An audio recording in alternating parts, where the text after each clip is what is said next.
નમસ્કાર દર્શક મિત્રો, સ્વાગત છે આપનું કે ન્યૂઝમાં। હું છું આપની સાથે યશ। તો મહત્વના સમાચાર શરૂ કરતા પૂર્વે નજર કરીએ આજની હેડલાઇન્સ પર। રાજ્યમાં 6 જિલ્લામાં ઓરેન્જ એલર્ટ અને 20 જિલ્લામાં આજે યલો એલર્ટ આપવામાં આવ્યું છે। તો રાજ્યભરમાં આગામી 5 દિવસમાં ભારે વરસાદ થવાની પણ આગાહી કરવામાં આવી છે।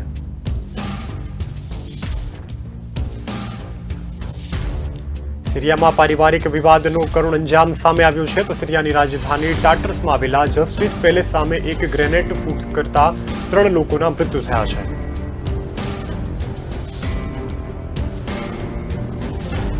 થાઈલેન્ડની વસ્તીના આશરે 7 કરોડ છે। તો દર વર્ષે અહીં દુનિયાભરમાંથી આશરે 4 કરોડ પ્રવાસી પણ આવે છે। તો થાઈલેન્ડ જતા પ્રવાસીઓમાં ભારતીયો ત્રીજા નંબરે છે। દેશમાં હૃદયરોગ પણ મહામારીની જેમ ફેલાઈ રહ્યો છે। તો આજે દેશના યુવાધન ઝડપથી આ મહામારીનો ભોગ પણ બની રહ્યા છે।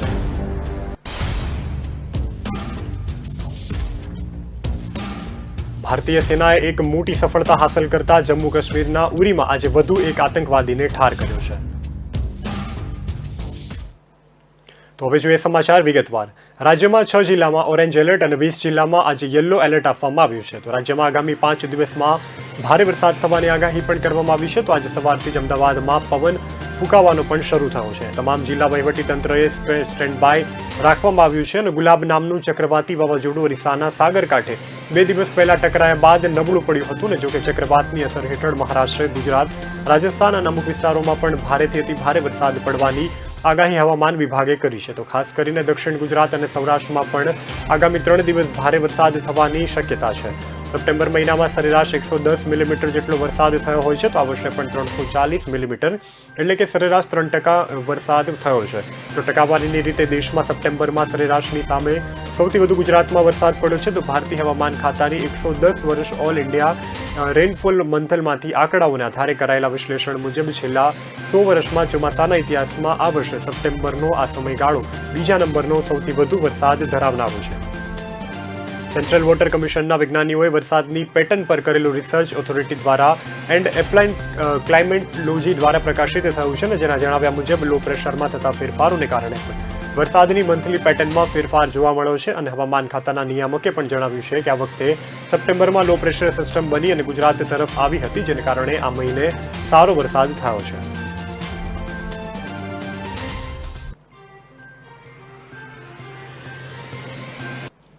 સિરિયામાં પારિવારિક વિવાદનો કરુણ અંજામ સામે આવ્યો છે। તો સિરિયાની રાજધાની ટાટર્સમાં આવેલા જસ્ટિસ પેલેસ સામે એક ગ્રેનેડ ફૂટતા 3 લોકોના મૃત્યુ થયા છે।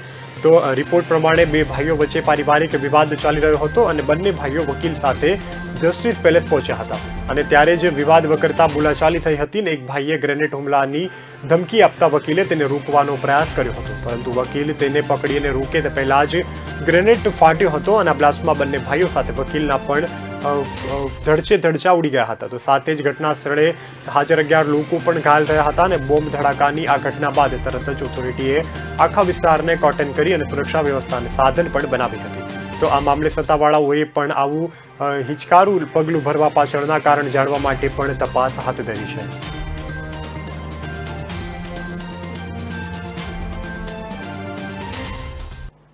વાત કરીએ થાઈલેન્ડની, તો થાઈલેન્ડની વસ્તી આશરે 7 કરોડ છે। તો દર વર્ષે દુનિયાભરમાંથી લોકો પ્રવાસ માટે મોટી સંખ્યામાં આવતા હોય છે। તો જેમાંથી થાઈલેન્ડ જતા પ્રવાસીઓમાં ભારતીયો ત્રીજા નંબર રહ્યા છે।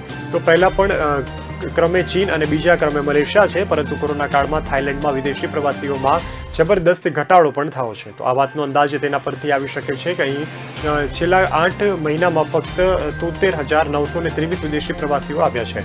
તો આ કારણસર થાઈલેન્ડ આ વર્ષે પણ પ્રવાસીઓના આગમનનું પૂર્વમાન 5 લાખથી ઘટાડી અને 2.80 લાખ કરી દીધું છે। તો આ બધા વચ્ચે થાઈલેન્ડ 18 મહિના પછી 1 નવેમ્બરથી વિદેશ પ્રવાસીઓને આપવાની મંજૂરી પણ આપવા જઈ રહ્યું છે।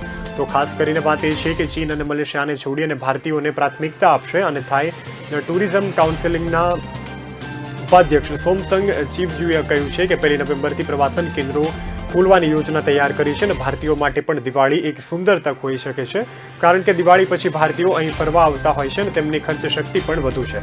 તો ભારતીય પ્રવાસીઓ અમારા અર્થતંત્રને પુનઃજીવિત કરવા મહત્વની ભૂમિકા ભજવી શકે છે। એક ભારતીય થાઈલેન્ડમાં 27,000 થી 76,000 થાઈ અને બાઇટના આશરે ખર્ચો પણ કરે છે। તો થાઈલેન્ડમાં 2019માં દુનિયાભરમાં 4 કરોડ પ્રવાસી આવ્યા હતા અને જેમાંથી થાઇલેન્ડને રૂપિયા 4.44 લાખ કરોડની આવક પણ થઈ હતી. તો આશરે 20 લાખ ભારતીયોથી થાઇલેન્ડને રૂપિયા 17,548 કરોડ આવક થઈ હતી. આ અંગે પણ સોમચોંગ કહી રહ્યા છે કે છેલ્લા 18 મહિનાથી થાઇલેન્ડ કોરોના કારણે અત્યંત કપરા કાળમાંથી પસાર થઈ રહ્યું છે. તો દુનિયામાં પ્રવાસ ક્ષેત્રમાં તે જોડાયેલા 30 લાખ નોકરીઓ પણ જતી રહી છે, પરંતુ ભારતીયો અમારા ટુરિઝમને બૂસ્ટર ડોઝ આપશે તેવી અમને આશા પણ છે. દેશમાં હૃદયરોગ મહામારીને જેમ ફેલાઈ રહ્યો છે, તો દેશમાં અનેક યુવાનો પણ તેના શિકંજામાં આવી રહ્યા છે, તો મહામારીનો ભોગ બની રહ્યા છે. તો લાયસન્સ અને ઇન્ડિયન કાઉન્સિલિંગ ઓફ મેડિકલ રિસર્ચના જણાવ્યા પ્રમાણે હૃદયરોગથી પીડિતા લોકો 20% એવા છે કે જેમની વય 40 વર્ષ કરતાં ઓછી છે, અને તેનું સૌથી મોટું કારણ છે અનિયમિત ખાનપાન, તણાવ, વાયુ પ્રદૂષણ અને મેદસ્વીતા અને ધૂમ્રપાન છે. તો વિકસિત દેશોની તુલનામાં ભારતમાં 10 વર્ષ પહેલા પણ હૃદયરોગ થયા છે, અને અમેરિકાની સરખામણીમાં કોરોનારી હાર્ટ ડિસીઝ થવાનો ખતરો પણ 3 થી 4 ગણો વધી રહ્યો છે. એટલે કે યુવાનોની અંદર આ રોગનો સૌથી મોટો ફેલાવો થતો જોવા મળી રહ્યો છે.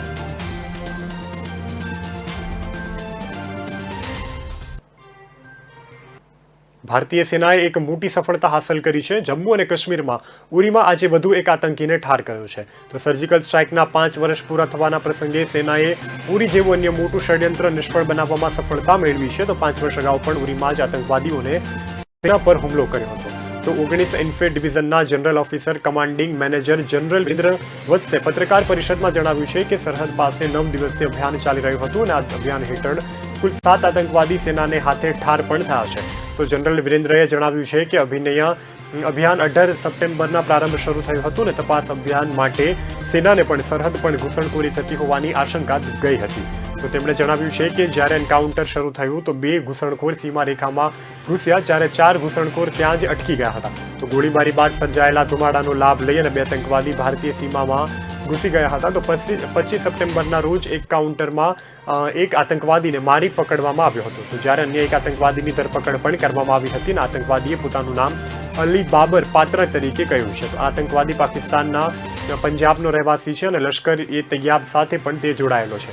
તો તેણે મુઝફ્ફરાબાદમાં તાલીમ લીધી હતી, અને જનરલ વિરેન્દ્રએ જણાવ્યું છે કે ઘૂસણખોરીનો આ પ્રયત્ન સલામાબાદ નાળાના તે વિસ્તારમાં કરવામાં આવ્યો છે કે જ્યાં વર્ષ 2016માં આતંકવાદીઓએ ઘૂસણખોરી કરી હતી. તો આ ઘૂસણખોરીને પાકિસ્તાન તરફથી સામાન ઉઠાવનાર 3 લોકોને મદદ કરી હતી, ને જે એલઓસી સુધી તેનો સામનો પણ ઉઠાવી ગયા હતા.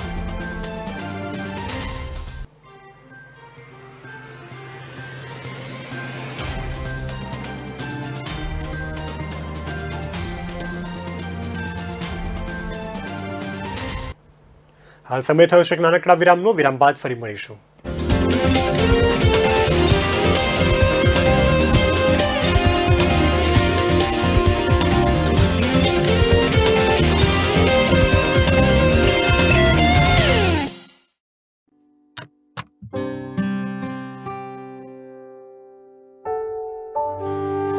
यादों में खो जाना बड़ा आसान होता है,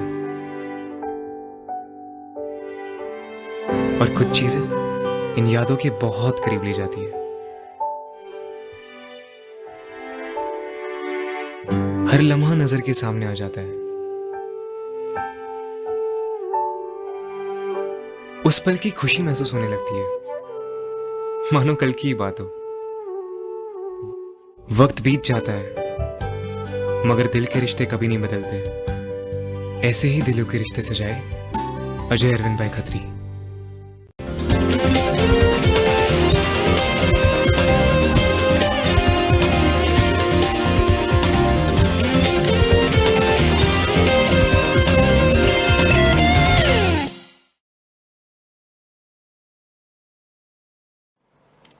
વિરામ બાદ આપનું સ્વાગત છે. જોઈએ સમાચાર આગળના. કોરોનાથી મૃત્યુ પામેલા મૃતકોના પરિવારજનોને વળતર આપવાનો નિર્ણય લેવાયો છે.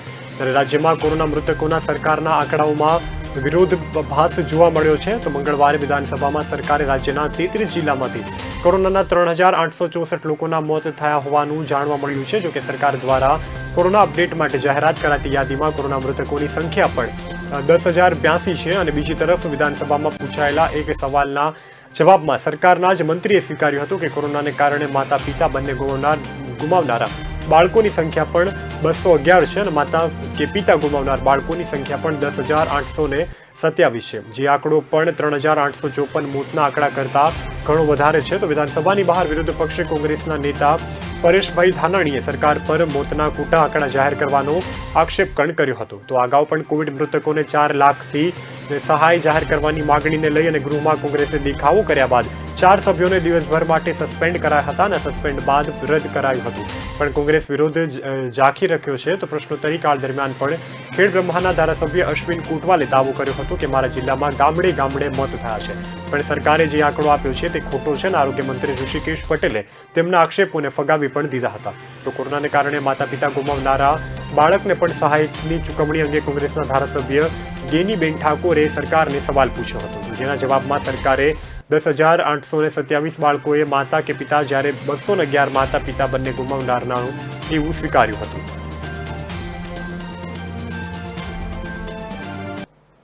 હવે વાત કરીએ રાજકોટની. તો રાજકોટમાં 2 દિવસમાં ભારે વરસાદની આગાહી વ્યક્ત કરાઈ છે. જોકે મંગળવારે પણ આખો દિવસ વરસાદ પડ્યો ન હતો અને ફાયર બ્રિગેડમાં પણ 3 ઝોનમાં માત્ર 1 મિલીમીટર જ વરસાદ નોંધાયો છે. તો રાત્રિના 12 વાગ્યાની આસપાસ અચાનક ધોધમાર વરસાદ શરૂ થયો હતો અને તે મોડી રાત્રે નોંધાયા બાદ આજ રોજ બુધવાર સવાર ચિત્ર સ્પષ્ટ થયું છે. તો રાત્રિના સમયે વરસાદની તીવ્રતા અચાનકથી વધી હતી અને ધીમો ધીમો વરસાદ પડ્યો હતો. તો ગતિ તેવી હતી કે જાણે કોઈ વરસાદનો લયબદ્ધ કરી અને વરસાવી રહ્યું હોય. આ રીતે સતત 45 મિનિટ સુધી ભારે અને હળવો એ રીતે ઝાપટા સ્વરૂપે વરસાદ રાજકોટ શહેરમાં અન્ય વિભાગોમાં પડ્યો હતો. હવામાન વિભાગે આગાહી કરી છે કે 27મીએ ભારે, 28મીએ મધ્ય પડશે અને જોકે બુધવાર આજ રોજ માટેની અતિ ભારે વરસાદની આગાહી માટે એલર્ટ પણ કરાયું છે. તો મંગળવારે રાત્રે 11:30 વાગતા જ ભારે વરસાદ શરૂ થયો હતો અને બુધવારે પણ અતિ ભારે એક્સ્ટ્રામિક રેન ફ્લો એટલે કે કોઈ જગ્યાએ એક જ દિવસમાં તરાજી થઈ શકે છે. તો પ્રમાણમાં પણ ત્રાટકવાની સંભાવના પણ દર્શાવાઈ છે. તો ત્યારે ગુરુવારથી હળવા વરસાદનું કહ્યું છે અને બુધવારથી ભારે આગાહી. તેમ પણ રાત્રે જ ભારે વરસાદ થતાં લોકો અને તંત્ર બંનેના જીવ તાળવે ચોંટ્યા છે. તો અંદાજે અડધી કલાકમાં શહેરમાં 1.5 ઇંચ જેટલું પાણી વરસી ગયાનું પણ મનપાના સૂત્રોએ જણાવ્યું હતું.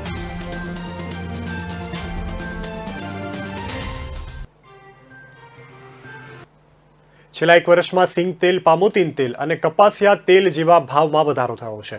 તો કપાસિયા તેલના ડબ્બે ₹700નો વધારો થયો છે, જ્યારે સિંગ તેલમાં પણ ₹300નો વધારો અને પામોલીન તેલમાં ₹600નો વધારો થયો છે. તો કપાસિયા તેલનો વપરાશ સૌથી વધુ હોવાથી તેનો પ્રતિ કિલો ડબ્બાનો ભાવ પણ વધ્યો છે, પરંતુ છેલ્લા 2 દિવસમાં સિંગ તેલના ₹30 અને કપાસિયા તેલમાં ₹15નો પણ ઘટાડો થયો છે. તો ખાદ્ય તેલ ચાલુ વર્ષે ભાવમાં સતત ઉથલપાથલ જોવા મળી રહી છે. તો આ વર્ષના મધ્યમથી ખાદ્ય તેલના ભાવમાં પણ ભરખમ વધારો થઈ રહ્યો છે. તો જો કે ગૃહિણીઓ માટે એક સારા સમાચાર સામે આવ્યા છે. ખાદ્ય તેલના ભાવમાં ઘટાડો થતાં હવે ગૃહિણીઓનું બજેટ ખોરવાશે નહીં અને સિંગ તેલમાં છેલ્લા 2 દિવસમાં ₹30નો ઘટાડો નોંધાયો છે અને જ્યારે કપાસિયા તેલમાં પણ ₹15નો ઘટાડો જોવા મળ્યો છે. રાજકોટ જિલ્લામાં 100% વેક્સિનેશનવાળા ગામને 360 થયા છે. તો જિલ્લામાં પણ 360 ગામમાં તમામ લોકોને પહેલો ડોઝ આપી દેવામાં આવ્યો છે. તો બીજી તરફ હજુ પણ અનેક ગામોમાં વેક્સિન લેવા તૈયાર નથી. તો આ ઓછા વેક્સિનેશનવાળા ગામોમાં પણ ડોર ટુ ડોર વેક્સિન માત્ર વૃદ્ધો અને બીમારગ્રસ્ત કે દિવ્યાંગને જ નહીં પરંતુ વેક્સિન લેવા તૈયાર થશે તેને ઘરે જઈ અને રસી આપવામાં આવશે. તો જિલ્લામાં વડાપ્રધાનના જન્મદિવસે મેગા વેક્સિનેશન 100% વેક્સિનવાળા 250 ગામ થયા હતા. તો આ ગામોમાં તમામ લોકોને પહેલો ડોઝ આપી દેવામાં પણ આવ્યો હતો. તો ત્યારે CDSCO ડોક્ટર ભંડેરીના જણાવ્યા મુજબ રાજકોટ જિલ્લામાં પણ અત્યાર સુધીમાં 360 ગામમાં 100% રસીકરણ પૂર્ણ થયું છે અને ઓછા વેક્સિનેશનવાળા ગામોમાં પણ થોડો સુધારો હાલ જોવા મળી રહ્યો છે. છતાં પણ હજુ જિલ્લામાં 200થી વધુ ગામોમાં 100% રસીકરણ થવાનું બાકી છે. તો જિલ્લામાં પણ ડોર ટુ ડોર વેક્સિનેશન શરૂ થયું છે. તો જેમાં પણ અત્યાર સુધીમાં વૃદ્ધો, બીમારગ્રસ્ત અને દિવ્યાંગોને જ ઘરે જઈને રસી અપાતી હતી, પરંતુ હવે ગામમાં વેક્સિન લેવા ઈચ્છુક તમામ જાગૃત નાગરિકોને પોતાના ઘરે જઈ અને વેક્સિન આપવામાં આવશે. આ મહાઅભિયાન રાજકોટ તથા રાજકોટ જિલ્લાના ગ્રામ્ય વિસ્તારોમાં શરૂ કરવામાં આવ્યું છે.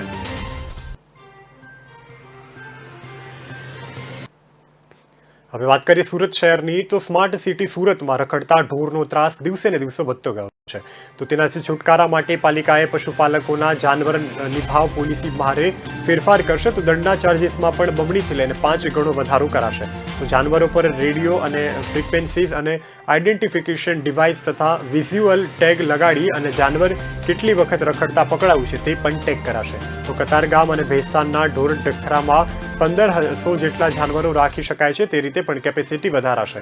તો એક જાનવર ચોથી વખત પકડાશે તો કાયમી જપ્ત કરાશે અને નાના જાનવરો એક દિવસનો વહીવટ ચાર્જ પણ 250 થી 500 અને મોટા જાનવરોમાં ગાય, ભેંસ, ઘોડા અને બળદના 500ના 750 પ્રથમ ભૂલમાં ડબલ ચાર્જ અને બીજીમાં નાના પશુઓમાં 300 થી વધારી અને 1500 અને મોટા પશુઓમાં 650 થી લઈ અને 2000 અને ત્રીજી ભૂલમાં 400 થી લઈ અને 3000 અને 750ના 4000 કરવા માર્કેટ વિભાગે દરખાસ્ત પણ કરી છે. તે પણ ગુરુવારે સ્થાનીયમાં આ નિર્ણય લેવાયો છે.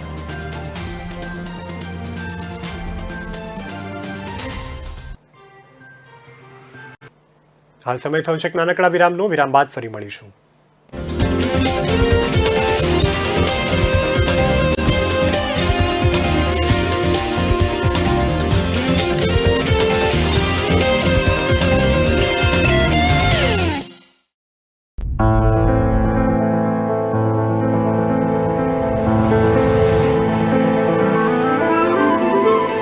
As you bite in, the soft chocolate shell cracks open to let creamy, velvety mousse flow.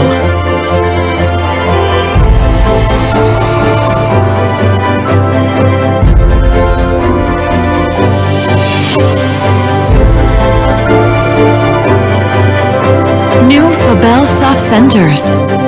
Little pieces of magic. दिल का परिंदा उड़ चला, अंदाज अपना मन चला, खुद की तो सुन ले, जी भर के जी ले, रुकना ना तू अब ठहर. Lyra, anytime, anywhere.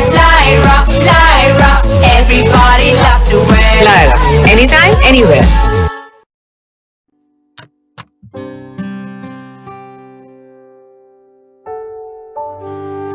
यादों में खो जाना बड़ा आसान होता है और कुछ चीजें इन यादों के बहुत करीब ले जाती है. हर लम्हा नजर के सामने आ जाता है, उस पल की खुशी महसूस होने लगती है मानो कल की ही बात हो. वक्त बीत जाता है मगर दिल के रिश्ते कभी नहीं बदलते. ऐसे ही दिल के रिश्ते सजाए अजय अरविंद भाई खत्री.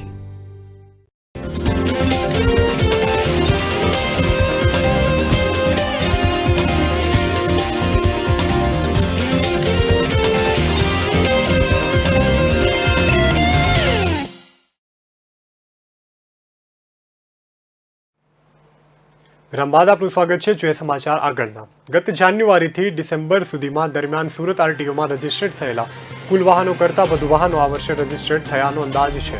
તો ચાલુ વર્ષે પણ ઓગસ્ટ સુધીમાં જ 66,738 વાહનો આરટીઓમાં રજીસ્ટર્ડ કરાયા હતા. તે પણ ગત આખા વર્ષમાં 89,569 વાહનો રજીસ્ટર્ડ થયા હતા. તો ગત આખા વર્ષમાં 71,513 દ્વિચક્રીય વાહનો રજીસ્ટર્ડ થયા હતા, જ્યારે 17,207 ફોર વ્હીલર રજીસ્ટર્ડ થયા બાદ જોકે ચાલુ વર્ષે પણ ફક્ત ઓગસ્ટ સુધીમાં જ 53,178 દ્વિચક્રીય વાહન અને 13,247 two wheeler, four wheeler registered થઈ ચૂક્યા છે. તો ડિસેમ્બર સુધીમાં પણ સુરત આરટીઓમાં 1 લાખ વધુ વાહનો રજીસ્ટર્ડ થયા છે તેવી શક્યતા પણ વ્યક્ત કરવામાં આવી રહી છે. તો દિવાળી અને નવરાત્રી જેવા પર્વ દરમિયાન પણ મોટી સંખ્યામાં વાહનોની ખરીદી કરવામાં આવે છે, જેને ધ્યાનમાં રાખી અને અંદાજ બાંધવામાં આવી રહ્યો છે. પાંડેસરામાં તાવમાં સપડાયેલા વધુ એક યુવકનું મોત થયું છે. તો 2 દિવસથી તાવમાં સપડાયા બાદ તબિયત લથડતા તે બેભાન થતા સિવિલમાં ખસેડાયો હતો. તો જ્યાં મૃત જાહેર કરાયો હતો અને પાંડેસરાના ગણેશનગરમાં રહેતા મૂનલાઇટ એપાર્ટમેન્ટમાં ધનીરામ શ્રીરામ ચમાર, જે મજૂરી કામ કરીને ગુજરાન ચલાવતો હતો અને સંબંધી સાથે રહેતો હતો.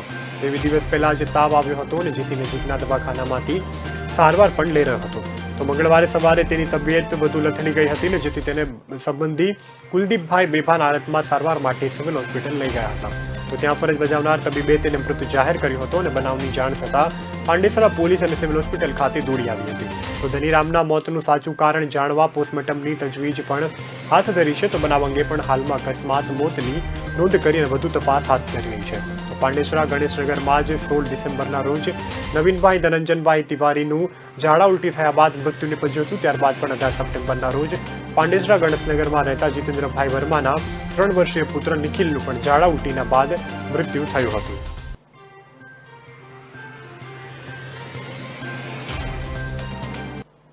વર્ષોથી જેની આતુરતા જોવાઈ રહી હતી તે ભાવનગર, બોટાદ, અમદાવાદ ગેજ કન્વર્ઝેશનનું મોટા ભાગનું કાર્ય પૂર્ણ થઈ ચૂક્યું છે. તો અને સંલગ્ન પણ ટ્રેકોનું ચેકિંગ પણ કાર્ય અંતિમ તબક્કામાં છે. તો આગામી દિવસોમાં બોટાદ, અમદાવાદ વચ્ચે માલગાડી ચલાવવાની તૈયારીઓ ચાલી રહી છે. તો અને માલગાડીનું પરિવહન નિયમિત સમય સુધી યોગ્ય જણાશે તો પેસેન્જર ટ્રેનને અનુમતિ આપવામાં આવશે. તો બોટાદ અમદાવાદ વચ્ચે 169 કિલોમીટરની રેલવે લાઇનનું મીટર ગેજમાંથી રોડ ગેજમાં રૂપાંતર કરવામાં આવી રહ્યું છે. તો આ પ્રોજેક્ટ તેના નિયત સમયાવધિથી ખૂબ મોડી ચાલી રહ્યો છે. તેના કારણે રેલવે તંત્રને ભારે ટીકાઓનો પણ સામનો કરવો પડી રહ્યો છે. તો બોટાદ અમદાવાદ વચ્ચે બોર્ડ ગેજ લાઇન બિછાવવા હાલ તૈયારીઓ ચાલુ થઈ ગઈ છે. તો વિવિધ ચેકિંગ કાર્યો પણ ગતિમાં છે. તો જનરલ મેનેજમેન્ટ વેસ્ટર્ન રેલવે દ્વારા કમિટી બનાવવામાં આવી છે અને આ કમિટી ઇન્સ્પેક્શન હાથ પણ ધરી છે. તો તેનો વિસ્તૃત રિપોર્ટ પણ અપાશે. અમદાવાદ બોટાદ વચ્ચે માલગાડી વર્ષાંત સુધીમાં ચાલવાનું આયોજન પણ છે અને તે દિશામાં આંતરિક પત્ર વ્યવહાર બાદ કામગીરી પણ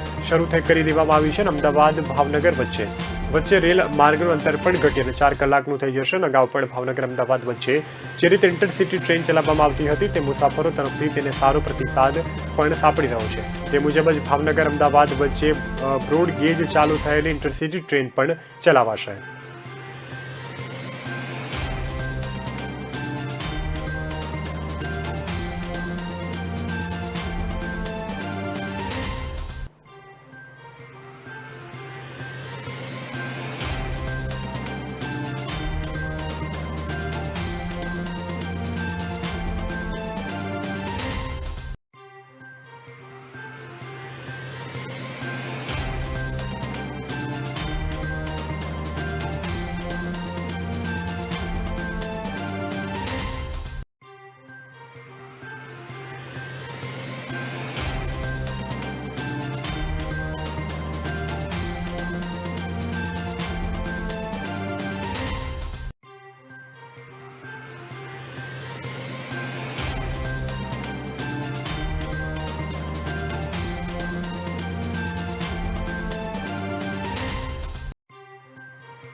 કલકત્તા હાઈકોર્ટે પશ્ચિમ બંગાળમાં ભાવિનીપુરા વિધાનસભાની બેઠક પર 30મી સપ્ટેમ્બર યોજનારી પેટા ચૂંટણી રોકવાનો ઇનકાર કરી દીધો છે. જોકે હાઈકોર્ટે પણ ચૂંટણી પંચને ગેરમાર્ગે દોરવા બદલ બંગાળના મુખ્ય સચિવ S.K. ત્રિવેદનને લટકાવી દીધી હતી. તો પશ્ચિમ બંગાળમાં પણ ભવાનીપુરથી વિધાનસભા બેઠક પર મમતા બેનર્જી ચૂંટાઈ અને લડી રહ્યા છે.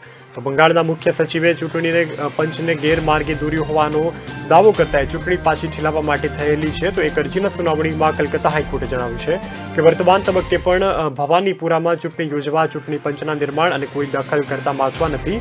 અને જો કે કર્મચારી મુખ્ય ન્યાયાધીશ રાજે બિંદલે પણ પંચને બંગાળના મુખ્ય સચિવ દ્વિવેદને લખેલા પત્ર સામે આકરો વાંધો પણ નોંધાવ્યો છે. તો હાઈકોર્ટે જતાના પ્રતિનિધિત્વ બનતા બદલે સત્તામાં રહેલા પક્ષ સેવક બની જવા બંગાળના મુખ્ય સચિવ H.K. દ્વિવેદીને પણ ઝાટકણી કાઢી હતી. તો મુખ્ય સચિવ દ્વિવેદીએ બંધારણીય કટોકટી ટાળવા ભવાનીપુરમાં વહેલી તકે પેટા ચૂંટણી યોજવા માટેની ચૂંટણી પત્રને પણ પત્ર લખ્યો હતો. અને અરજદાર ફાયાન સિંહાએ કહ્યું છે કે મુખ્ય સચિવના ગેરમાર્ગે દોરાતા પત્રને કારણે ચૂંટણી પંચે રાજ્યમાં વહેલી તકે ચૂંટણી પણ યોજવાનું નક્કી કર્યું છે.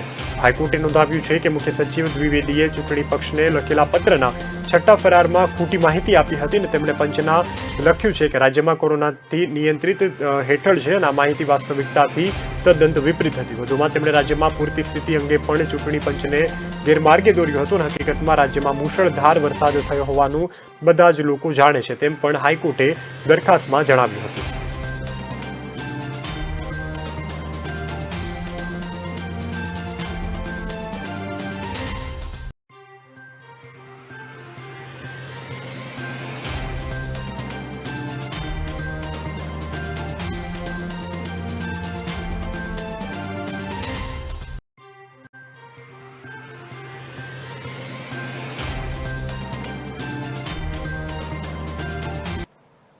હવે વાત કરીએ મુંબઈની, તો મરાઠા નગર વિસ્તારમાં વરસી રહેલા મુશળધાર વરસાદને લીધે હાહાકાર મચી ગયો છે. તો મુશળધાર વરસાદને લીધે નદીમાં પૂર આવતા 10 વ્યક્તિઓ જીવ ગુમાવ્યા છે.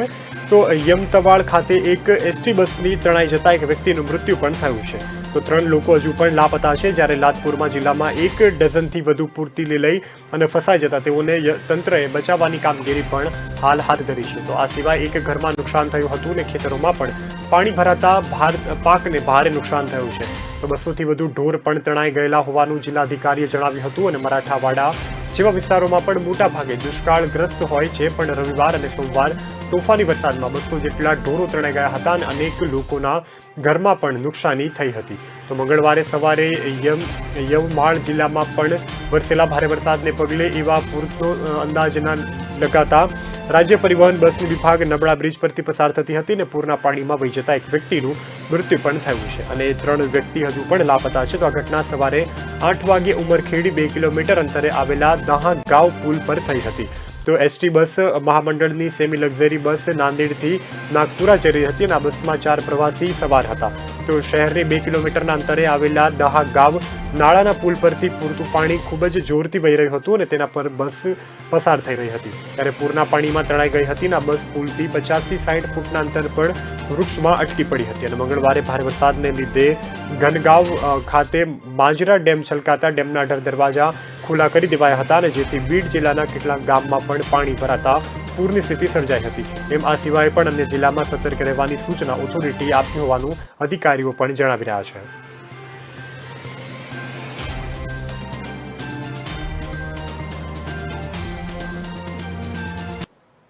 તો હાલ સમાચારોમાં બસ આટલું જ. વધુ સમાચાર માટે જોતા રહો કે ન્યૂઝ. નમસ્કાર.